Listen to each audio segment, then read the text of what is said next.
दोस्तों आज हम एक ऐसी कल्चर में रहते हैं जहां पर गुस्सा करना, घमंड करने को एक पावरफुल पॉजिटिव क्वालिटी माना जाता है। आपने लोगों को अधिकतर कहते हुए सुना होगा कि मुझे गुस्सा मत दिलाना, नहीं तो ऐसा कर दूंगा।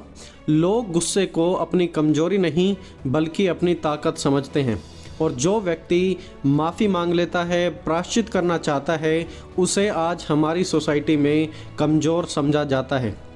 हमारे संसार में आज ब्रोकननेस की, मनुष्य के टूटने की कोई वैल्यू नहीं समझी जाती, लेकिन परमेश्वर टूटे हुए लोगों को ही सबसे ज़्यादा पसंद करते हैं। इस प्रकार लिखा हुआ है, यहोवा टूटे मन वालों के समीप रहता है और पिसे हुओं का उद्धार करता है। सोसाइटी कहती है कि ऑल इज़ वेल, ये सब कुछ तो चलता है, दूसरों के सामने कभी नहीं झुकना, नहीं तो तुम्हें कमज़ोर समझा जाएगा। हम अपने पापों का बोझ खुद अपने आप ही उठाना चाहते हैं और पापों का बोझ अपने ऊपर ही लाद लेते हैं, खुद ही उसे उठाकर आगे बढ़ना चाहते हैं, लेकिन कभी भी नम्र होकर कड़वाहट से और घमंड से अपना पीछा नहीं छुड़ाना चाहते। परमेश्वर ने तो हमें ऐसा बिल्कुल नहीं सिखाया। इंस्टेड परमेश्वर ने कहा है, जो अपने आप को छोटा करेगा उसे स्वर्ग के राज्य में बड़ा किया जाएगा। राजा दाऊद युद्ध के समय अपनी छत पर टहल रहे थे। देखिए, बाकी सभी लोग युद्ध के मैदान में थे और राजा दाऊद हैं अपनी छत पर, और वहाँ पर उन्हें दिखती है एक औरत जिसे वो अपने लिए ले लेते हैं। और जब परमेश्वर ने भविष्यवक्ता के जरिए दाऊद का पाप उजागर किया, तो राजा दाऊद वहाँ रख के राजा होने के बावजूद भी टूट कर अपने घुटनों पर आ जाते हैं। उन्होंने ये नहीं कहा कि मैं राजा हूँ और मैं किसी नबी की बात नहीं सुनूंगा। उन्होंने गुस्सा भी नहीं किया, उन्होंने घमंड भी नहीं किया, लेकिन वो टूट गए और परमेश्वर के सामने झुक गए। और उस समय लिखी गई भजन संहिता 51, जो कि बाइबल की एक बहुत ही फेमस साम है, जो कि प्रायश्चित के बारे में हमें बताती है।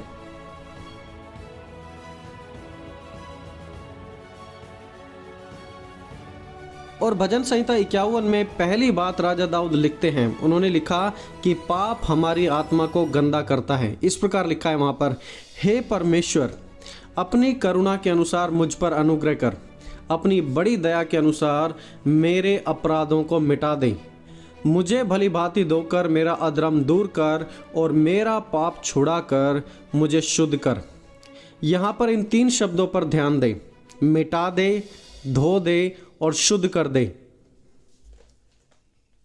राजा दाऊद ने ऐसा इसलिए लिखा क्योंकि पाप मनुष्य की आत्मा को गंदा करता है। घमंड करना, गुस्सा करना, ये सब कुछ हमारी आत्मा को गंदे करते हैं।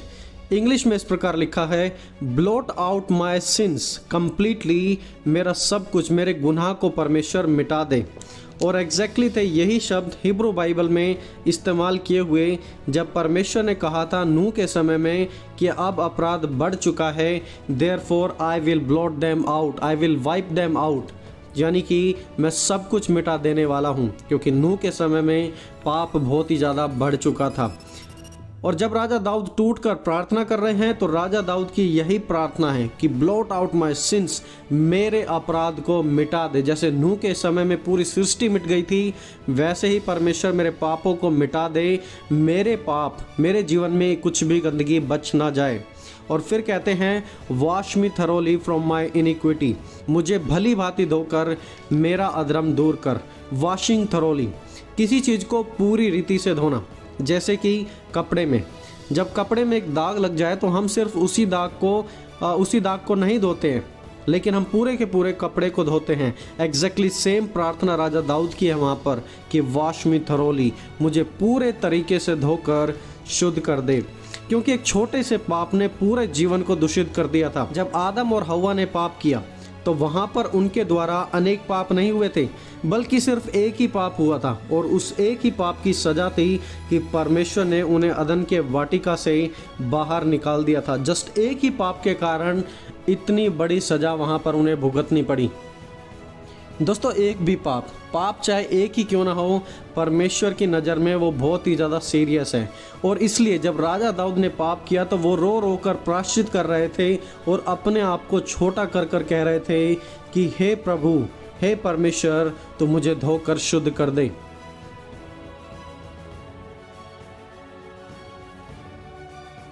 आगे कहते हैं, मैं तो अपने अपराधों को जानता हूँ और मेरा पाप निरंतर तेरी दृष्टि में रहता है।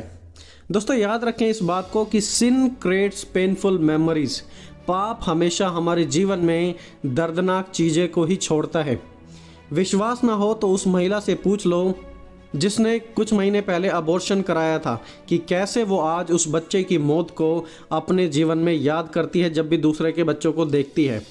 विश्वास ना हो तो उस व्यक्ति से पूछ लो जिसने दूसरे व्यक्ति का मर्डर किया था और आज वो हमेशा याद करता है कि किस प्रकार उसने दूसरे के जीवन को नाश कर दिया।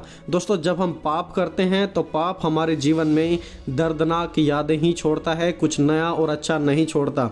परमेश्वर का वचन कहता है मैं तुम्हारे पापों को इतना दूर कर दूंगा कि as far as the east is from the west. लेकिन परमेश्वर तो हमारे पापों को भूल जाते हैं, लेकिन हम खुद अपने पापों को याद करते हैं, क्योंकि पाप हमेशा हमारे जीवन में गलत और नकारात्मक सोच विचार ही, गलत विचार और यादें ही क्रिएट करता है।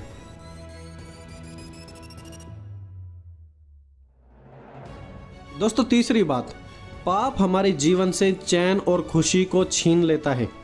इस प्रकार लिखा राजा दाऊद ने, मुझे हर्ष और आनंद की बातें सुना, जिससे जो हड्डियां तूने तोड़ी हैं वो मगन हो। अपने किए हुए उद्धार का हर्ष मुझे फिर से दे। पाप हमेशा जीवन से खुशी छीन लेता है। लगता ऐसा है कि पाप हमें खुशी देगा, लेकिन वास्तविकता में पाप हमें कभी खुशी नहीं देता, हमारी खुशी को चुरा लेता है।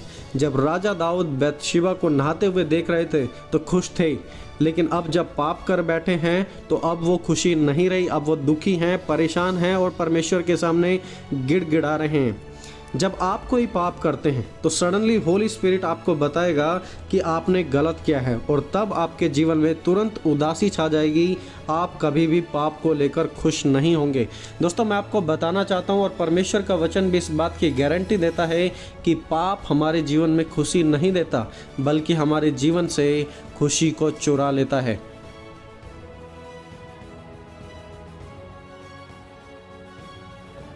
दोस्तों चौथी बात, पाप परमेश्वर की आत्मा को दुख पहुंचाता है।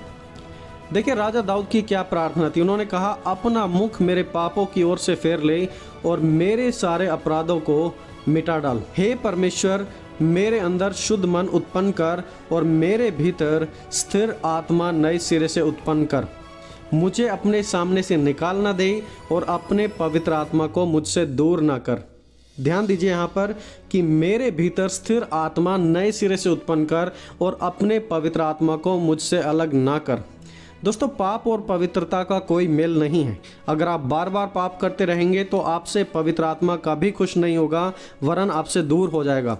और इसलिए राजा दाऊद की प्रार्थना थी कि अपने पवित्र आत्मा को मुझसे अलग ना कर, बल्कि आत्मा को नए सिरे से उत्पन्न कर। दोस्तों हम सभी मसीह विश्वासियों के लिए यह एक बहुत ही बड़ी चेतावनी है, क्योंकि कई बार हम विश्वासी होकर भी पाप के साथ एंटरटेन करते हैं, पाप का मनोरंजन करते हैं और बार बार एक ही गलती को रिपीट करते हैं।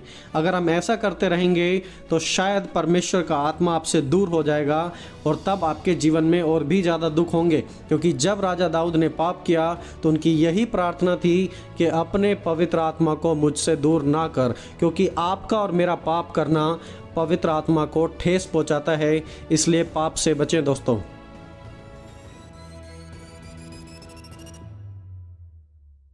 दोस्तों पांचवी बात, God loves the broken hearted. टूटे मन वाले लोगों को परमेश्वर प्रेम करते हैं। इस वीडियो की शुरुआत में मैंने आपको कहा था कि यहोवा टूटे मन वालों के समीप है, और यहाँ पर देखिए राजा दाऊद क्या लिखते हैं, भजन संहिता 51 उसके 17 में, टूटा मन परमेश्वर के योग्य बलिदान है। हे परमेश्वर, तू टूटे और पिसे मन को तुच्छ नहीं जानता। पाप कर दिया है तो पाप के कारण टूट जाओ, कहो प्रभु मुझे माफ़ कर दें, क्योंकि आप तो प्रभुओं के प्रभु हैं और आप पवित्र हैं, और मैंने आपके विरुद्ध में पाप किया है, किसी दूसरे के विरुद्ध में नहीं। और आपको टूटने की ज़रूरत है, क्योंकि जब आप और मैं परमेश्वर के सामने टूटते हैं तभी परमेश्वर वास्तविकता में हमें जोड़ता है। और जब हम टूटते हैं परमेश्वर के सामने तो परमेश्वर हमारे टूटने को तुच्छ नहीं जानता, लेकिन हमें एक नई ज़िंदगी देकर, एक नई शुरुआत देकर दोबारा से अपने बेटे और बेटी बनाने का अधिकार देता है। जब हम टूटते हैं तो हम सचमुच परमेश्वर की वास्तविकता में जुड़ते हैं। और दोस्तों यही कुछ हम राजा दाऊद के जीवन से सीखते हैं। और जब एक मनुष्य टूटता है तो परमेश्वर उसकी ज़िंदगी में कार्य भी करता है। लेकिन आज बड़े दुख की बात है कि हमारी सोसाइटी में नम्र होने को, टूटने को, अपने आप को ब्रोकन दिखाने को कमजोरी समझा जाता है। लेकिन जो वास्तविकता में हमारी कमजोरी है उसको हम अपनी कैपेसिटी, उसको अपनी योग्यता समझते हैं। आज हमारी सोसाइटी ने सब कुछ उल्टा कर दिया है, इसलिए हमें सोसाइटी के अनुसार नहीं, परमेश्वर के वचन के अनुसार चलने की ज़रूरत है, क्योंकि परमेश्वर का वचन ही हमें सही और अच्छा मार्ग दिखा सकता है। तो दोस्तों, आई होप कि इस वीडियो के द्वारा परमेश्वर ने आपसे बातचीत की होगी। यदि आपके जीवन में भी नम्रता नहीं है तो आप प्लीज़ अपने जीवन में नम्रता लाएं और परमेश्वर आपको ज़रूर बढ़ाएंगे। दोस्तों, मिलेंगे जल्दी एक और नए वीडियो के साथ। तब तक आप सभी को जय मसीह के दोस्तों।